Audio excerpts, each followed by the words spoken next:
Are you worried about me? Is that what this is about? I'm worried for everyone in this travel, but you've just had quite many things drop on you. Your son, you, Yeah. I'm the kind of man where I worry for everyone who is here traveling with all of us, including all of you. I mean, I'm doing better with my information now. The only thing that's still a little painful is he's gonna need some time To learn. to to be more okay with what I told him, Mm. if he ever will be. I mean, I can understand that if with what you said that night. I mean, kids heard quite a lot of stuff. Yeah, I didn't go into too much detail. He's way too young for that, but Mm-hmm. he gets the gist now. Uh, I mean, Nathan and Rosie really don't talk to me like they did, but Hmm. at least there's no facade like there was. Yeah, we all have our own facades. And when they're revealed, well, the truth is there and they see you in a new light. Is at least Balin alright though now? Is he recovering and all from what he's heard? He's doing better than what he was. Um, I'm Violetta's seeing him most of the day now. I'm trying to be there, but he's only interested in the basics right now. Mm. Yeah. To become a fire guardian and all is. I mean, at least he gets to learn it now. Like Cedric and Andrea said, probably be worse if he had it flung on him. Yeah. By having in his position, I hope that everything goes well. Not just him, but also with you and him, your relationship together as father and son. Oh, I'm gonna give it everything I've got till I can't. Did did your view change of me at all after it came out that I'm not really any better like anyone thought? That what? That you're different. That because you held a secret. That you're now different to me because of your past.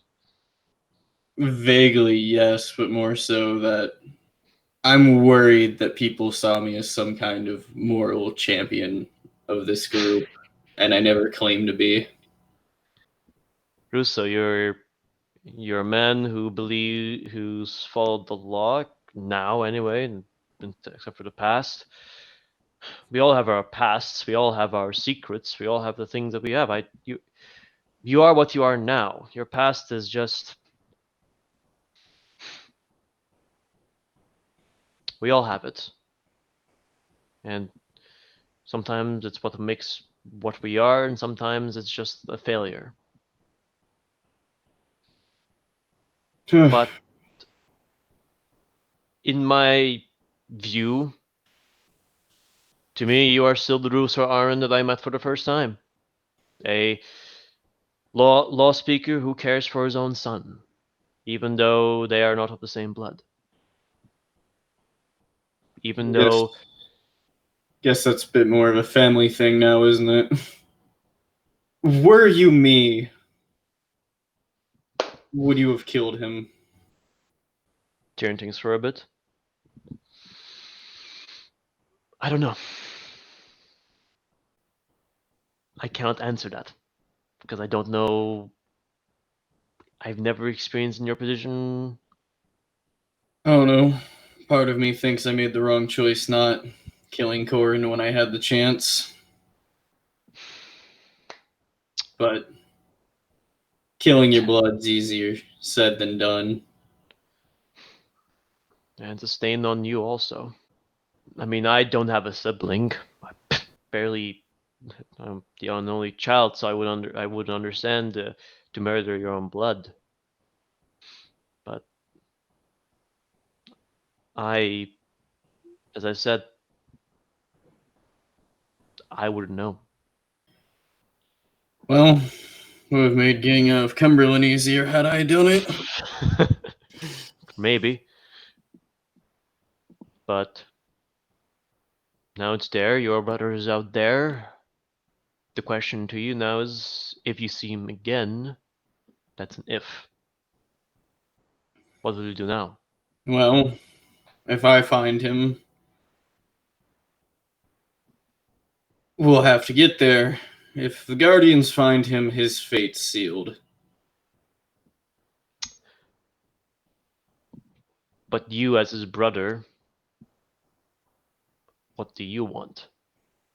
Do you want him, if you find him, what do you want for his fate to be? Dead? Alive? In prison? At first, I thought the latter two. No, I'm not sure anymore. I've I've had to question a lot of what seemed very solid and resolute over the months of us being together. And, well, Corin very much still responsible, like I was, for everything I did outside of that night. When you say Corin's name, Athon pipes up a little bit. He reacts to it, but he doesn't say anything. I'm gonna take note of that, then turn back around. I'm more upset that I didn't try. My eyes opened on their own. I could have helped his, maybe. But that's up the river. The past is the past, as we say.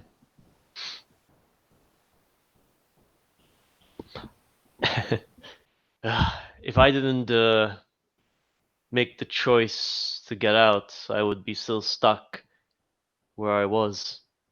But sometimes we all make a choice and we gotta stick with it. If we just ponder on it, it's just going to eventually envelop our entire life. At least you are here now, as you are. Yeah. For better or for worse, I'm here. And I'm gonna keep playing this hand till it runs dry. If we ever find Corin, the choice is yours what you want to do with him. I'm My only suggestion is death is usually an answer that won't will only solve the problem in the moment. That's my personal opinion. But it is your choice at the end of the day. What do you want to do? He is your brother. He is your blood. He brought what you are as you are now. They did.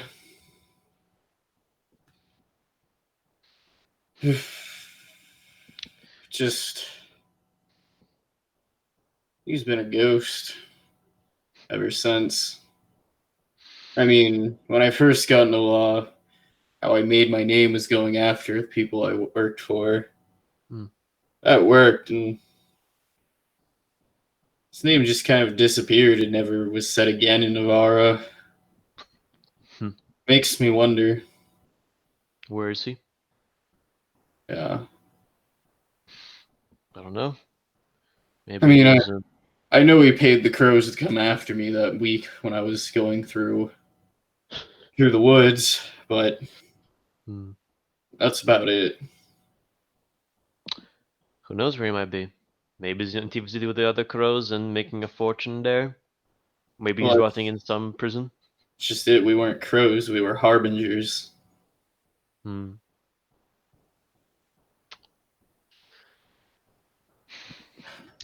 Who knows? We all have people we know that probably, even I, know of someone from my past that I don't know what he's doing right now. For all I know, he's probably crying in his sleep, wondering about me. Or maybe not. That's the other interesting thing, Tyrion. We're gonna go to Winter at some point. Mm-hmm. What do you think you're gonna do to him?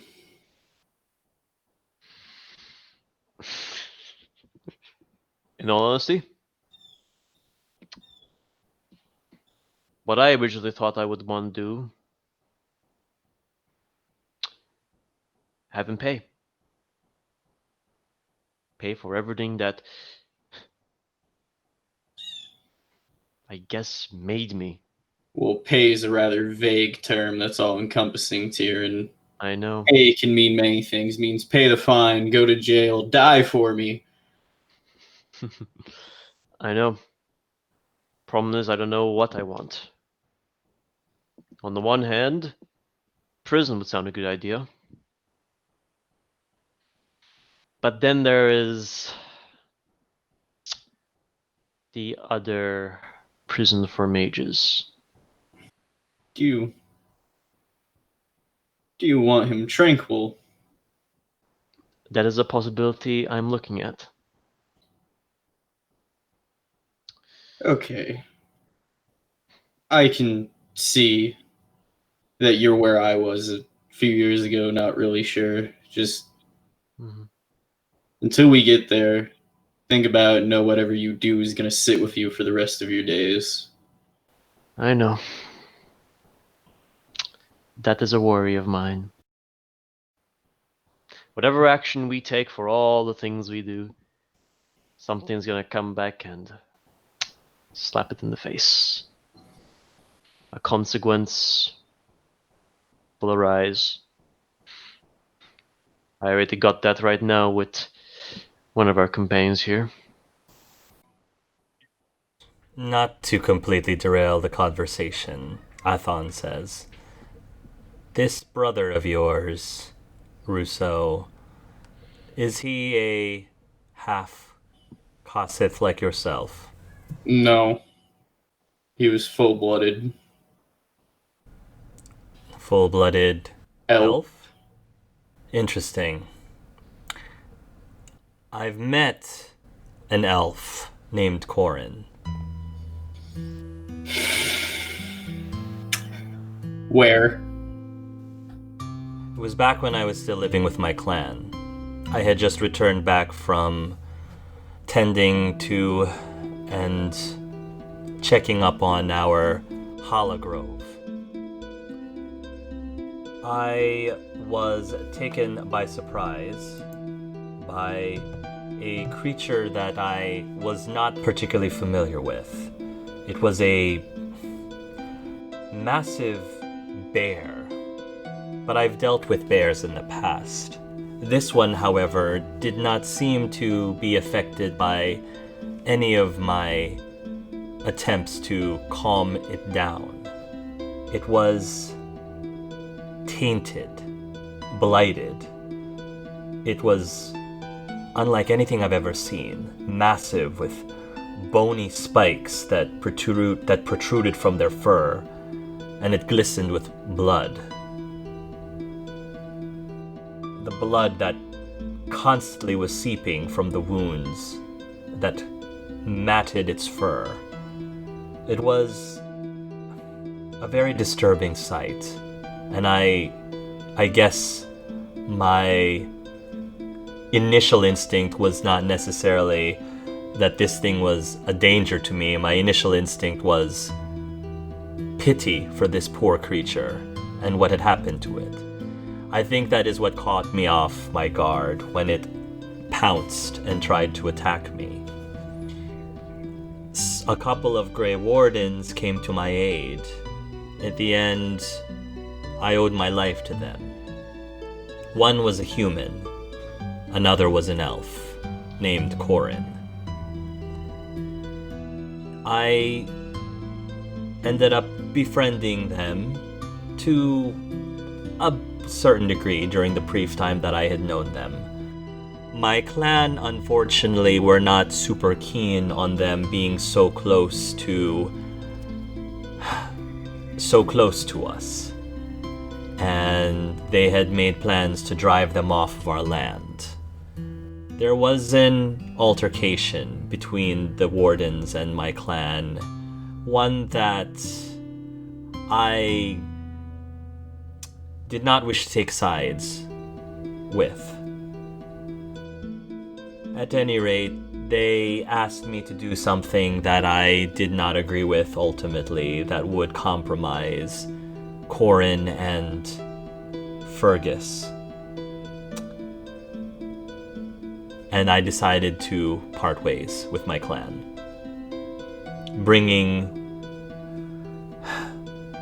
nothing but myself and some of the chala that had grown attached to me.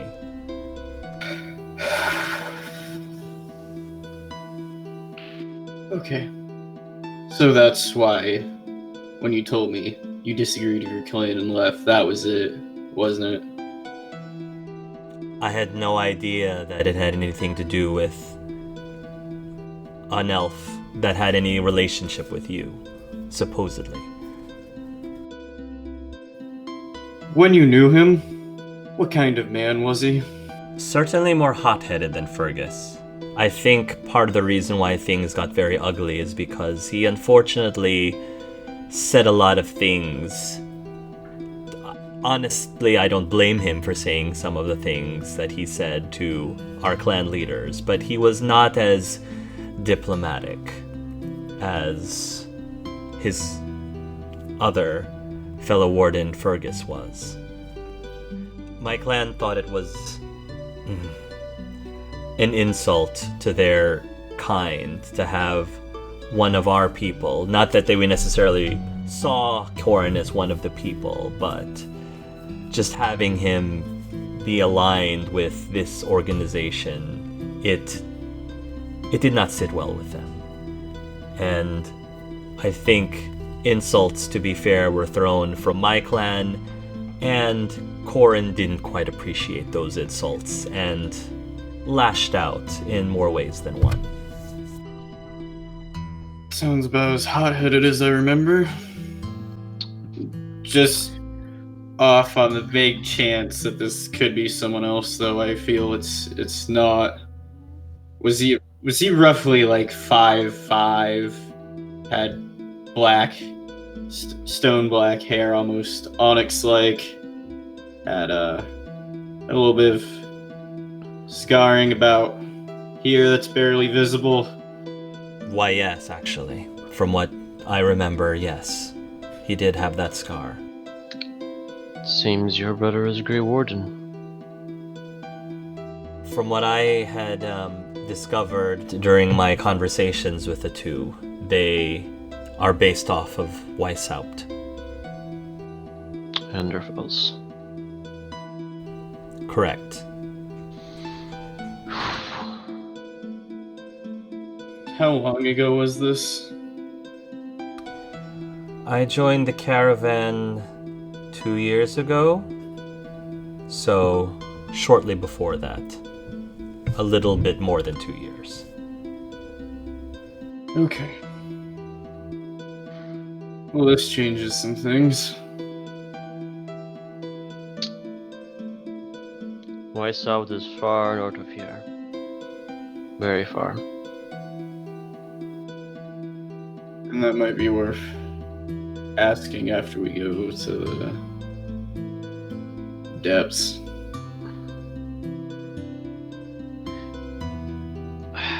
I know Anderfelsa quite a bit. It's been one of my traveling grounds as a doctor.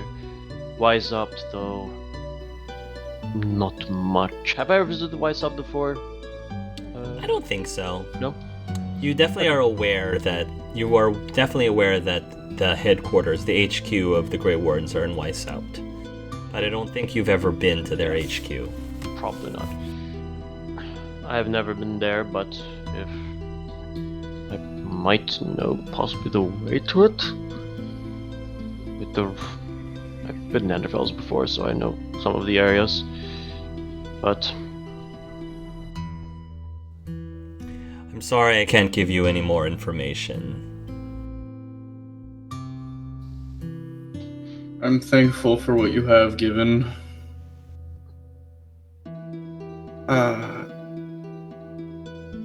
Out of character, now that I've come clean to like everyone, would it be fair that Athod knows at least like a cursory story of like Balin and everything as far as when the Guardians came? I'm sure, yeah. Knowing that, and knowing the predicament I've been left in because of him, would you judge me any way this goes if I have to end him? Well, if I was being 100% honest, as I said, I owe both him and Fergus my life. So that, I think, would be a conflict of interest if you attended to kill him. I'm only asking because the Guardians made it quite clear what's to happen to him once he's found, and my hand might be forced. But the area he's probably in, but that's only a wild guess. No, I don't believe any of the Guardians would search for there unless they already know that Corrin's a Great Warden. And also Corrin, since he is a Warden, he might already be sent out on a mission to go somewhere, so... I'm not a Warden myself, obviously, but from what I've been told, the Grey Wardens tend to be above the law in many ways. I don't know if that grants them immunities from the Guardians specifically, but they certainly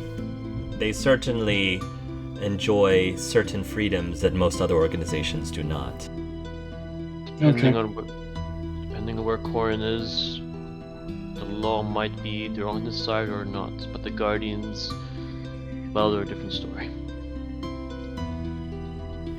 I don't know the full history of between yourself and your brother, and as I said, between the two, he certainly was the more abrasive. But I guess what I'm trying to say is, if there ends up being an altercation between the two of you, I can't see myself helping one side against the other, so I may just leave myself uninvolved. That's a perfectly fair and thought-out response, Athon. It's just, I'm letting you know because I might not have a choice. Will Corrin give you that choice? That's the other thing. We didn't really part on the best of terms. Do you think he would harm your son? He was ready to do it before. I don't know if he will now. Hopefully you will have enough time to think on this. Tyrion's gonna look at both of them. Looks at Russo. I need to get some fresh air and water, calm my thoughts. And it's best that I leave to let you do that. I think we've talked quite a bit. I hope this was helpful to you, Russo. As it was to me. Yeah. Before I leave, there is one thing, Russo, I mean, this is optional. If you ever wish to train a bit, shall we say, in any sort of way, to like let off steam or practice that hammer of yours, I'm willing to spar a bit. Okay. I'll keep that in mind. I nod, stand up, bow to both of them. Good speaking with both of you.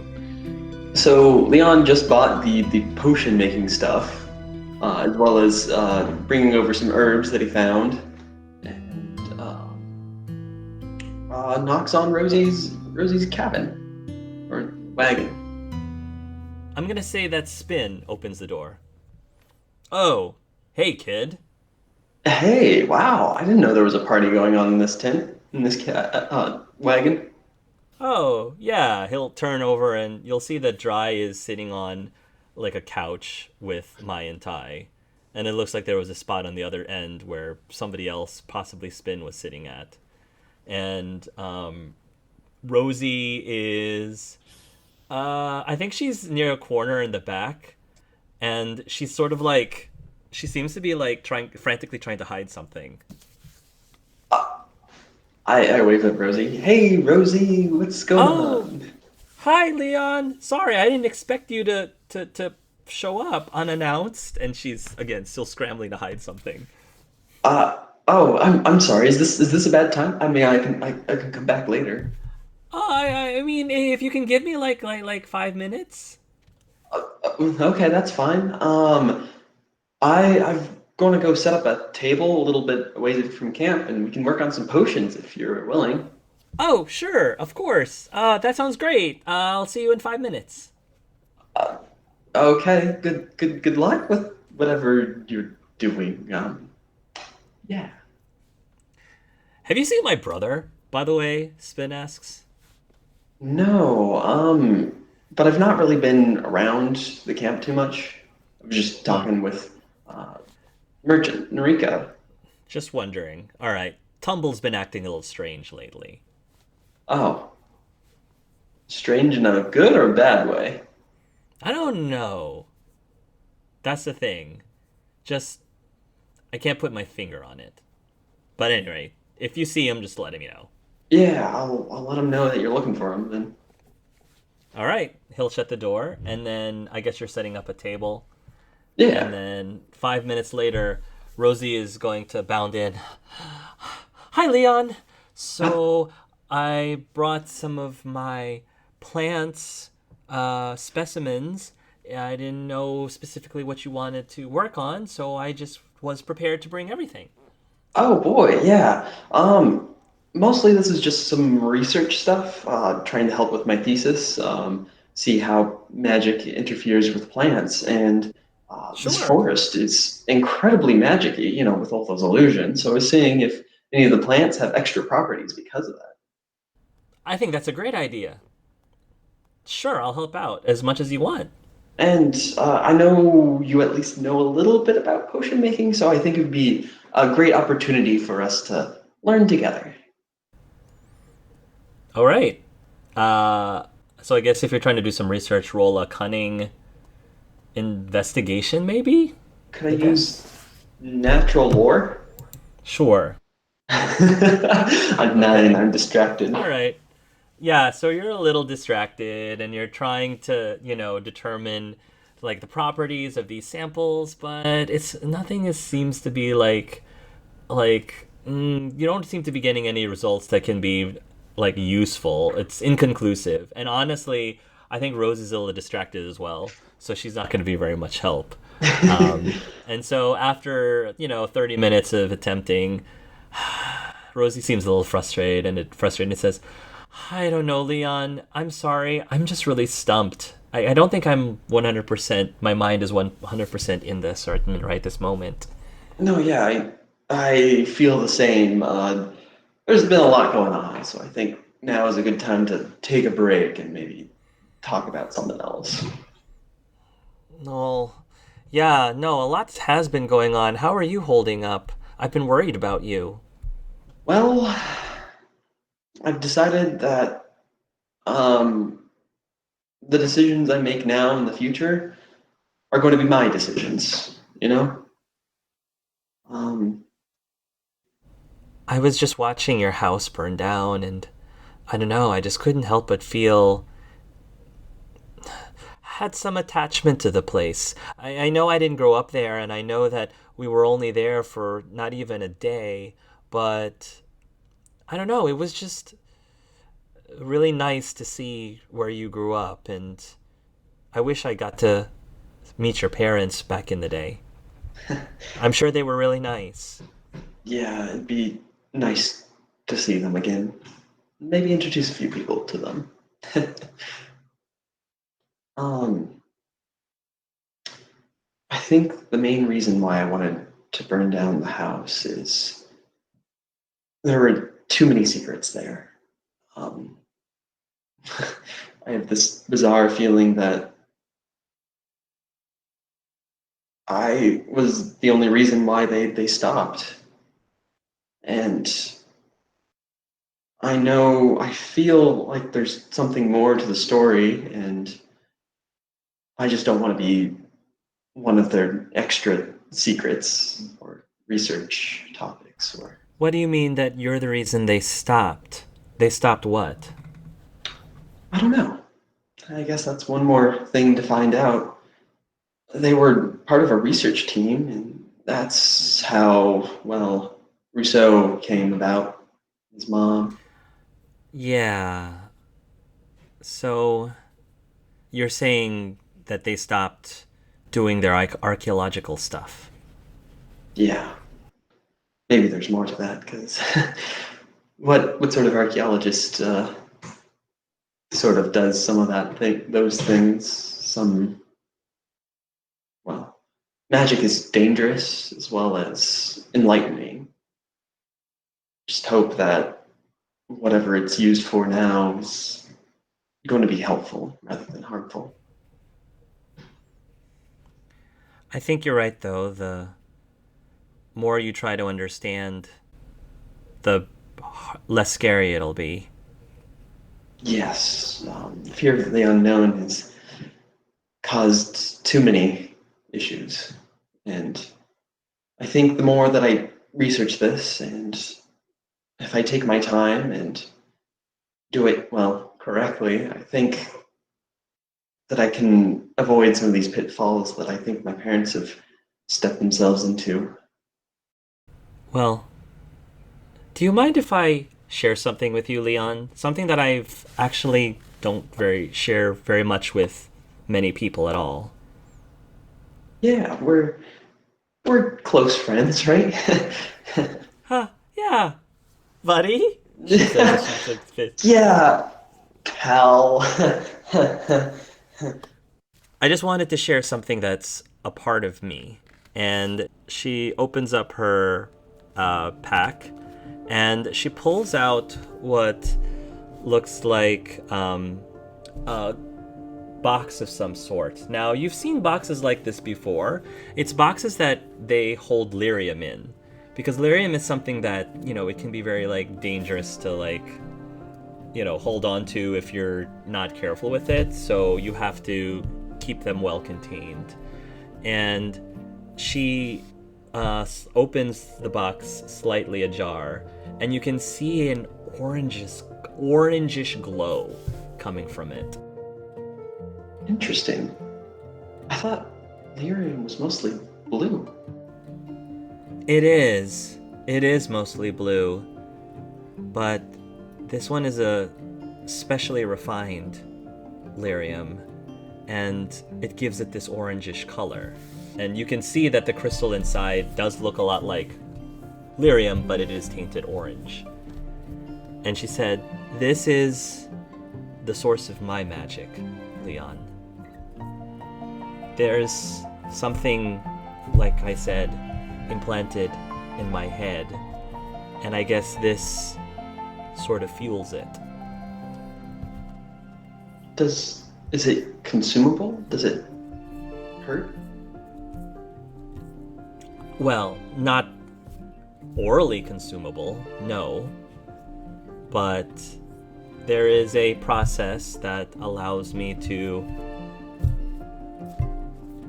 input, I guess, the essence into the thing that's in my head, attached in my head. So, how much does it fuel? Do you need a refill every once in a while, or is it an artifact that I just do. refuels itself? I just have to be very careful, because if I put too much, it causes migraines. Oh, So I just have to be very careful with the dosage, so to speak. well, good on you. I know that lyrium usage requires a very strong willpower. Thanks. For me, it's more physical than mental, though. Like, physically needing, or? Well, from my understanding, you circle mages have to suppress your emotions, your feelings, in order to protect yourself from turning into abominations. Since I'm not connected to the Fade, I don't have to suppress my feelings as much, she says. And I think I've come to terms, I guess what I'm trying to say, Leon, is I've come to terms with you and why you're the way that you are. You're very sweet and you're humble, and I just have to be very understanding that you always have to be very well guarded and not allow your emotions to overwhelm you.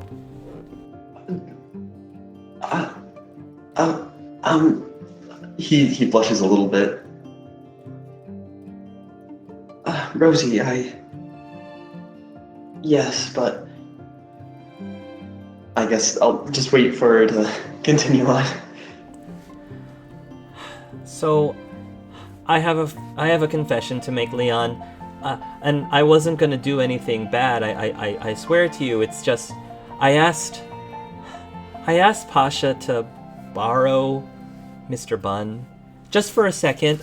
I wasn't gonna do anything specifically permanent to him. I had this idea that I was gonna dress him up in a cute little tuxedo, and then, you know, place him on, I don't know, like some sort of like picnic basket set up, you know, the next time we were taking a break, and Mr. Bunn would have this little message and this little note for me, a really sweet note about me expressing my feelings and all that, because it's really hard for me to do it. So I thought Mr. Bunn, because, you know, he's psychic and stuff, might be able to help do it for me. And the more I thought about it, the more I realized that I'm being very selfish and being unfair. And like I said, you have to do what you have to do. Suppress your feelings, suppress your emotions. Because I don't want anything to happen that would cause, you know, Sir Garrison to think that, you know, you're risking yourself for the group. So I'm thinking that maybe the best thing is for me to just let you you be. He is Pasha on the corner? Like, I think she's like listening to his conversation. She's like, no. Oh, Abort. On the roof of a caravan going, my heart, no, this is adorable. There's a lot, you're going through a lot right now, and with everything that you're going through with your parents, you've got a lot of emotional baggage, and I don't want to push you over the edge. In the middle of her rant, sort of, okay, and then grabs her hand and is like, Rosie, you're yes, perfect the way you are, and I'm sorry if I've not been very present, but there's a lot going on, and I hope that we can continue being friends, and then maybe good friends. I like you, and I'd like to explore more how we feel. Really? She asks, do you really mean that? Yes, and I think that's why our potion making is so terrible right now. You don't think that it's not good? You don't think it's going to make you lose control, do you? I hope not. I don't believe it will. Never had a demon before. Also, all of my harrowing was not about, well, love. Haha. Well, she squeezes your hands a little bit and says, I will take your lead, and however you want to go with this, just know that I'm there to support you, and I don't want to do anything that will hurt you or compromise you in any way. I don't know much about, like I said, all this magey stuff and abomination stuff, so just be very honest with me if I'm moving too fast. Well, since I'm going to be honest with you, I'm worried that if we continue, that what I can do with magic will compromise or cause harm to those around me. And I would never want that to happen. So, if you feel uncomfortable or feel like you're getting in too deep, let me know. But Leon, mages fall in love, and they fall in love all the time. Like, look at your parents. And they seem to be okay. Well, they ended up not being okay, but that wasn't because they lost control of their magic. Yeah, but life of a mage, especially trying to find out what happened to their parents, can be a bit dangerous. I'm afraid that they touched on a few too many secrets. Well, I know what it's like to hold on to magical secrets. Like I said, the world isn't ready for magical dwarves yet, so I guess what I'm trying to say is your secret is, whatever secrets you have is safe with me. Thanks, Rosie. I and don't likewise. judge very easily. She's Okay. And likewise, your secrets are safe with me. We'll just be the magic duo. How about that?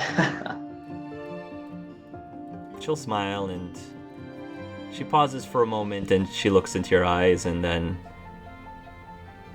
she very quickly gives you a kiss on the cheek. Very quickly. Like a... he reddens a little bit. And like, so, herbs and potions. It's about time! Is that a sound? You turn around and you see the missing Broma brother, Tumble, walking by and says, Nothing to see here. Just walking by, Leon. Your brothers are looking for you. Oh, all right. Well, thanks, he says. And he then turns to Leon one more time and says, "Oh, and by the way, if you ever need a physical from your friend Tyrion, I recommend that you go a little easy on him. He's not used to a lot of stuff." Mind whirling at what that means. Okay. So Leon, he goes up and he pats you on the back. Allow me to say, I guess you could call it a dwarven prayer that dwarves sometimes say. May your stones be bountiful and allow you to reap great harvest. And then he pats you, and then he walks off. Man, quite the innuendo. Oh, what? He's just question. Oh, okay. I feel like I've heard my dad mention something like that before. Rosie says. Oh man. I think I might have seen it in one of his diagrams. Oh no. Oh, interesting. Is it something to do with potion making? Well, we can ask him later. Not quite, but it has a lot to do with chemistry. Okay. And with that, go ahead. Yeah. Do you want to continue what we were doing? Yeah. Let's continue what we're doing. And with that, you'll get back to doing your potion making, you little lovebirds. So, throughout the day, will see various people around the circus handing other people certain sums of money. Okay, you got this one. You got this bet. Okay, you called it. Just making all these random exchanges. And that brings us to Pasha. Who would you like to roleplay with?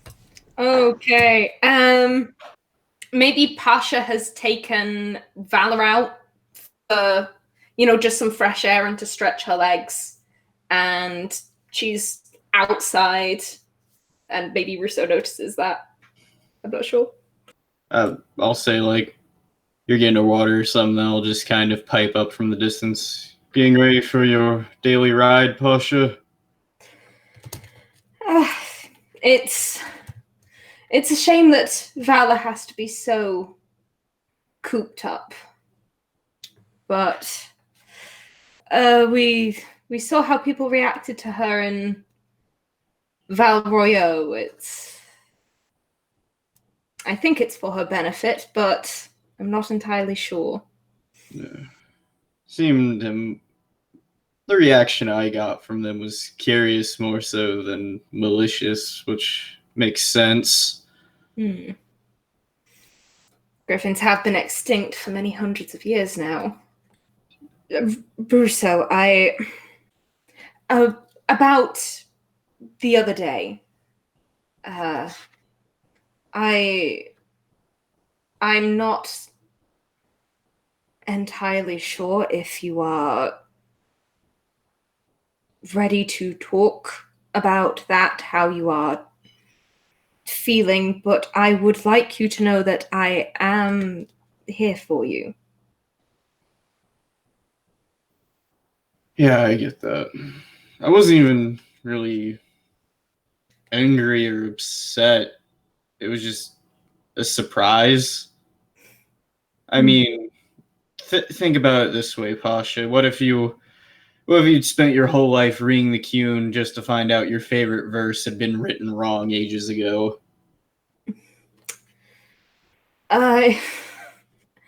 If that were the case, then clearly I would be talking heresy. Ashkari Kozloon did not miswrite anything. Theoretically. As I said, theoretical heresy. But I think I understand what you mean a little, I think. I mean, you're right. It really doesn't change much of anything. She was still my mother, if not in the traditional way. Her blood's still in me. If I may, even without that, she clearly loved you. She was willing to give up on her marriage for you. Yeah. I always thought it had to deal with me. It just knowing that was confirmed kind of hurt a bit more. And now? Now I feel empty. I feel like anything I thought before, I just shouldn't think about it because all that matters is what we're doing now and going forward. I'm not saying that moving forward in life isn't necessary. It is, but sometimes if we don't have somewhere to go back to, moving forwards can only cause pain. Am I making myself understood? Yeah. You're being quite clear. To be honest, since leaving Navarra, there's really not much to go back to. The best hope is that we get through this and I can set something new up for me and Balin. I mean, I'm forever going to have to be with the Guardians. My family before is gone. I was happy to find you again. It's just, I've been given a new page and all there is to write it. I'm glad you have plans. I was a little worried that you might wander forever. To be frank, I couldn't afford to wander. I'd go mad. We can't have that now, can we? So, when we left the meeting with Andrea and Sir Cedric, you said you wanted a good, long, frank chat about everything, and given where we're going, I think it'd be best to make sure we have it in case if something happens. I quite agree. I think Pasha would like dust down a step and like indicate like, do you want to sit? Sure.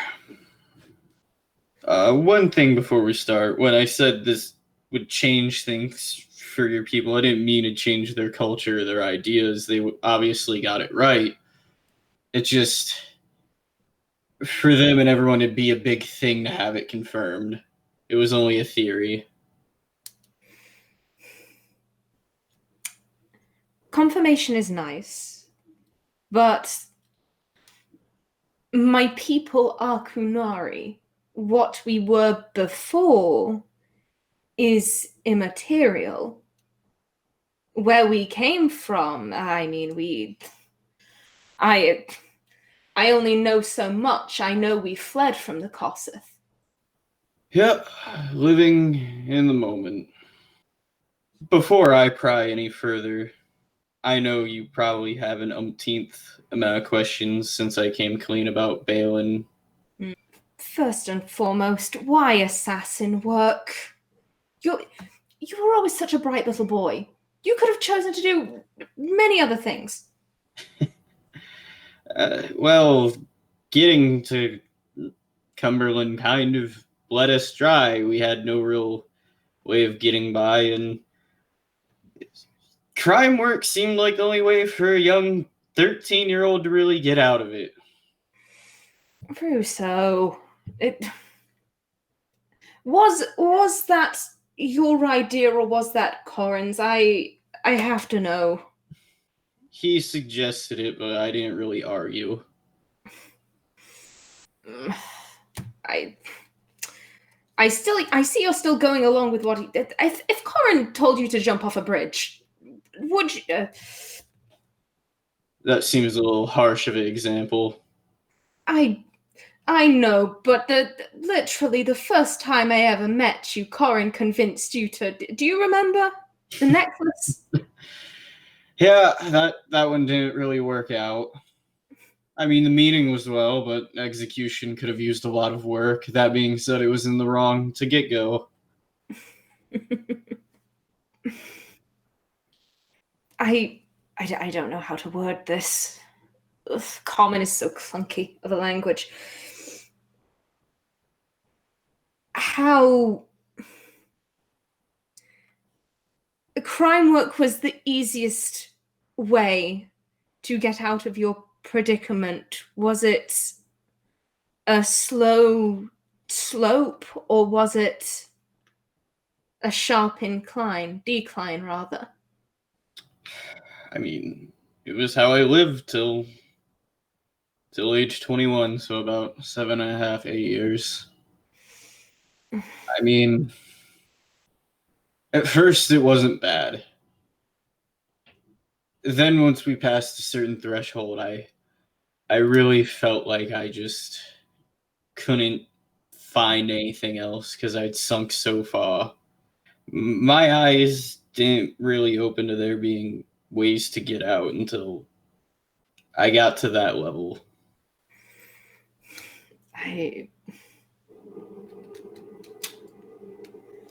I think Pasha curses in Cunlat, and she kind of like thumps her fist on her knee, not like hard, but like just a little like that, and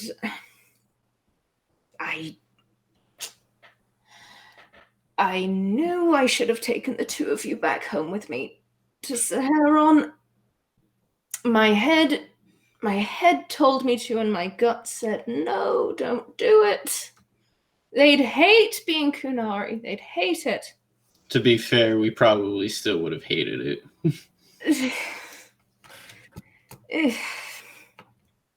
I thought you'd be safe. I thought you were old enough to take care of yourselves. Well, for lack of a better word, we did, just the wrong way. Ugh, maybe I should have taught you better. I clearly didn't do a very good job. I feel if you weren't around for at least those 2 years, Pasha, it probably would have been worse. Maybe I should have told Corin better bedtime stories. As much as I hated those stories, he hated them thrice. Well, when I next see him, I must regale him once again with the tales of Ashkari Kozloon. But I'm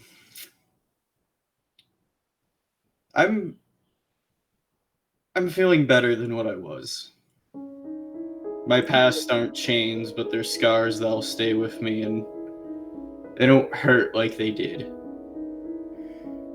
While I wasn't the one to kill Balin's parents, I did many other awful things. I mean,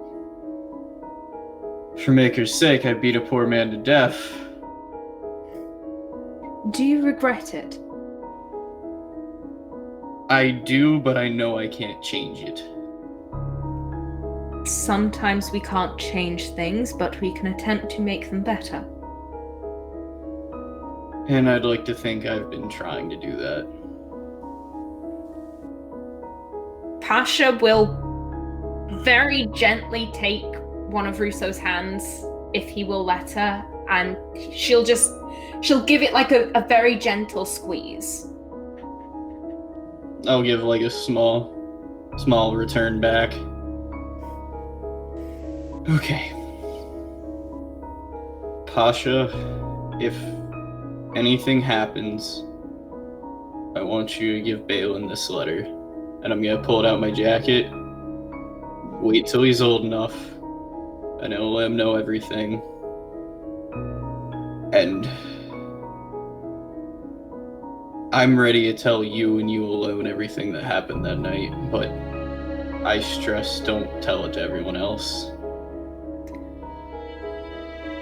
You have my word. I will keep this safe until, if, God forbid, something happens to you, which I don't plan on letting, I hope you realize. Well, I'm not really volunteering for it. Good.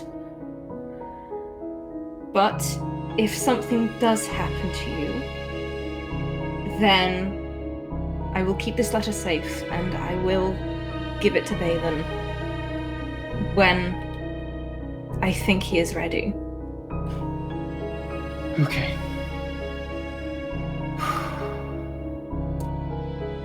It was unearthly cold that night. I was a wreck. No other way to describe it. That had been about 2 months since my last job. At that point, my hands had been bloody about 10 times within the year. I was ready to give it all up and just turn myself in. Corin was distraught. For what reasons, I don't know. He helped me get back up that day and go to our meeting. I didn't take the job, but he did, and I just had a feeling. I had a feeling it was gonna be something awful. And that night when we were getting ready, I was ready to just go. I told him, no, this is it. I've gone as far as I can go with this, just let me leave. And then he reminded me to leave to what? I had nothing to go to, no real prospects, and a rap that would most definitely see me chained up at the bottom of the necropolis, if nothing else. So he convinced me to at least help. I kept lookout. as to what they were doing in Navarros and Cumberland, I don't know. But it was clear they were of high importance. And he told me, this is the test. Do this, and you know you can go further. That you aren't just a weak excuse of a person, like you say you are. So I bit my tongue, and I heard him. I heard every second of it. I waited until the signal was given by the other lookout to go in and move bodies. I about lost it when I first went in there. My internals, it felt like jelly being held within a broken jar. I saw a black-haired man on the ground and a red-haired woman. I moved him to the door, then she started moving. You didn't finish her. I pulled my knife, and she looked at me.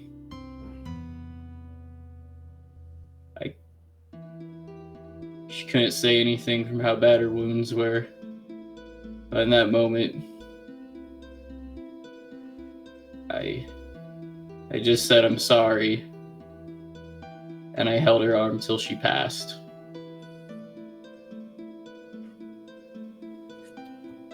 But still had the job to do, and I thought that might have been the test, is just don't run away when you see that. And I heard him. Like a bell piercing the veil, I heard that cry.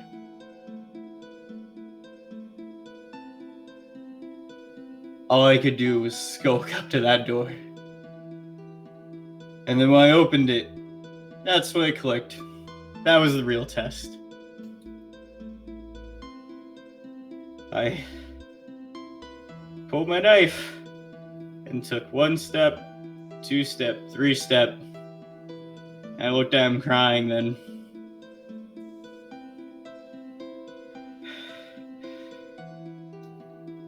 I was about to do it. Then I stopped. And he looked at me. And I don't know why. But he smiled.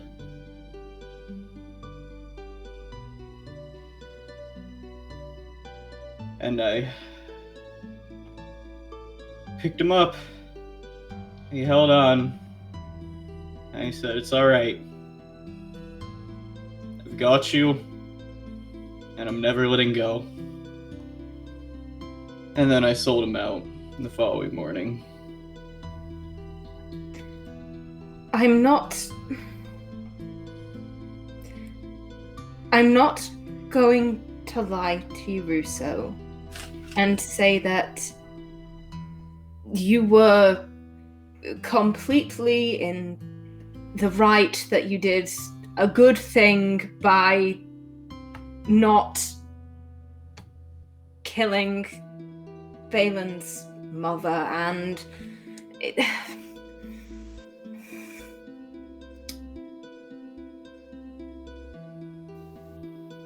this test that Corin set up for you, there was no winning it. You're damned if you do, you're damned if you don't, and you chose that which was morally correct. I can't say I understand how you feel. I can't say I understand the things you have done or why you have done them, but in my heart, when I look at you, I do not see a bad person. I see a person who has suffered. I see a person who has done things that they regret. You're right. Though, like Andrea said, I was shellfish. There were a million other things I could have done that would have been in the right. But we're here now, and all I can do is keep pushing forward. You've done well with him. Please, take it from a professional parent. You've done well with him. Pasha, Yes. I'm gonna get up and go to hug her, and then I'm gonna say in Cunlat, please don't go. Oh, my baby! Pasha does not say that. Pasha will hug him back, and I think she's kind of stroking his hair. Maybe, probably something that she used to do when he was little, just kind of running her fingers through his hair. And in Cunlat, she responds, "I'm not going anywhere, not for the time being." Good.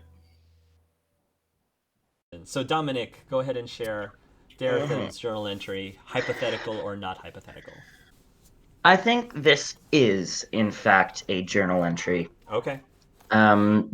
Because he has to somehow document his symptoms. And he's, I think, maybe talked with Tyrion or a few others and like seen them writing and has considered it. And now that he's like potentially going to be healed, I think he's definitely thinking maybe I should start doing something. So we see Daratham in his little tarp space, and I think it's not really a journal, it's not a book or anything, it's just like some sheet of parchment, a few sheets of parchment that is scraps that he's just kind of set up with a bit of charcoal or something, and he's looking down at it, but he's looking over it, and it takes him a long time to like figure out how to start. But eventually he goes, "Dear Ceres, these past few weeks have been quite interesting, to say the least. There's been much that's happened since we left Navarra.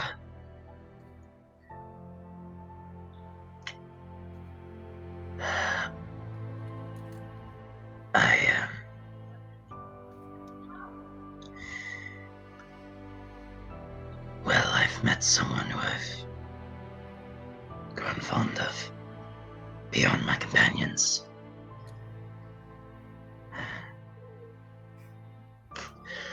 I suppose it's a trend. I tend to be attracted to strong women. But at the time, it felt like I was indulging in some twisted fantasy, something that was never possible, but would be good to imagine. I talked with Darren, and her token, her sign that I could perhaps somehow be better. It led me to revealing myself to Rousseau. I knew he had trouble with the Blight, but I didn't realize the old gods would be cruel enough to have me be his cause. It's quite typical. I'm still surprised he didn't kill me. Though I think I perhaps understand more where he's coming from with all that's been done with him, his deeds, and Balin. We are both trying to be better.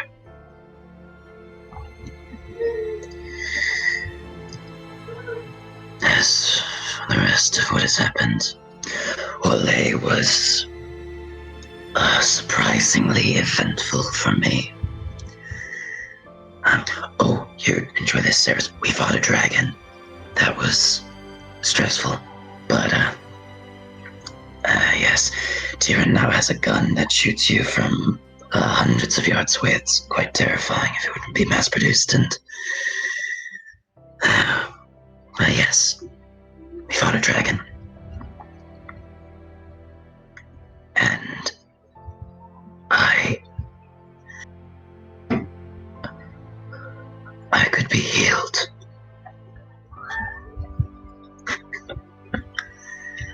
It wasn't even something I had imagined. Just, I can be healed.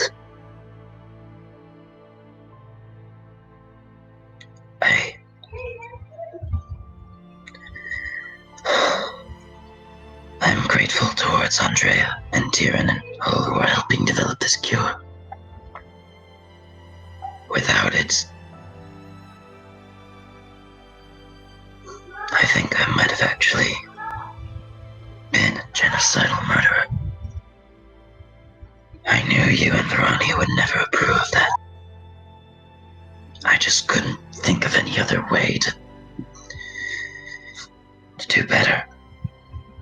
I figured I couldn't. I should only just kill myself and the others while I can. But now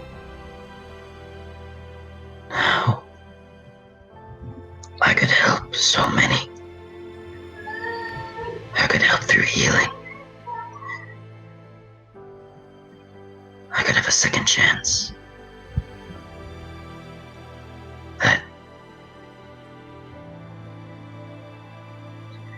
I always wished I was better at healing magics rather than curses.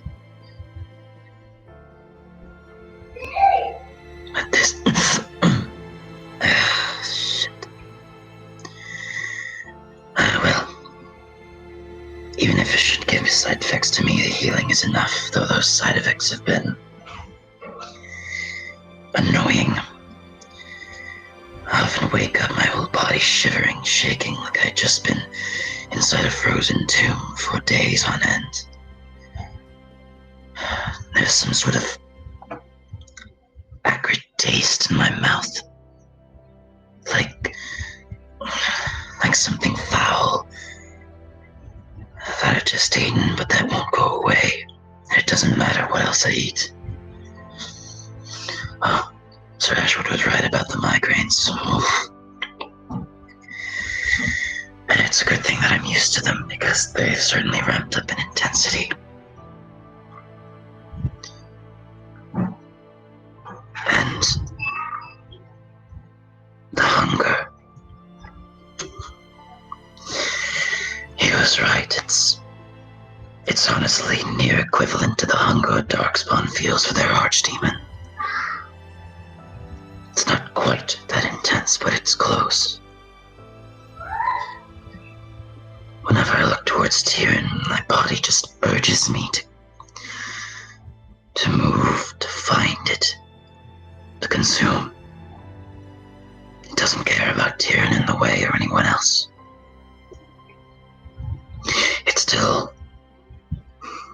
It is trading one master, one addiction for another.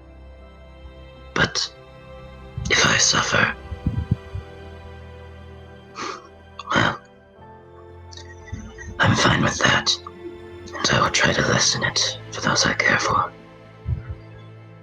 Darren and Tyrion, Rousseau, Pasha, Nathan, even Rosie, though she spilled it on me.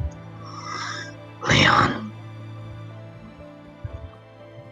Anyone else who I forget? I never thought to be happy and free. Somehow I am, though I still have to think about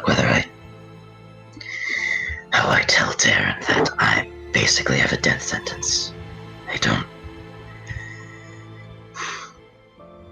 want her to be hurt by an inevitability.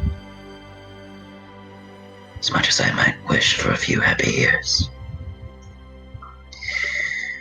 Well, we're going to say that when you are just wrapping up your journal entry, you hear somebody outside shouting, "Stop the caravan! Stop the caravan!" we will shift over a few moments before. So, Pasha, you are in front of Beastmaster Athon's wagon, and you and him are. We'll just say that Athon asked you to visit. He invited you over, and you guys are just sitting in front. Where the Bronto is pulling you, and you've never seen. Normally, Beastmaster Athon is fairly reserved, a reserved man, but he seems to be slightly giddy today because you guys are passing by the Dales, and you guys probably have been doing some chatting, and Athon looks into the woods, and he just smells, just breathes it in. These woods, the air is so clean, so fresh, so pure. It's better than I imagined that the Dales would be. Pasha, I think she raises an eyebrow and she takes a deep breath in as well. And I think she nods and says, I will admit that after Orlais and that very creepy forest, this place smells healthy, good.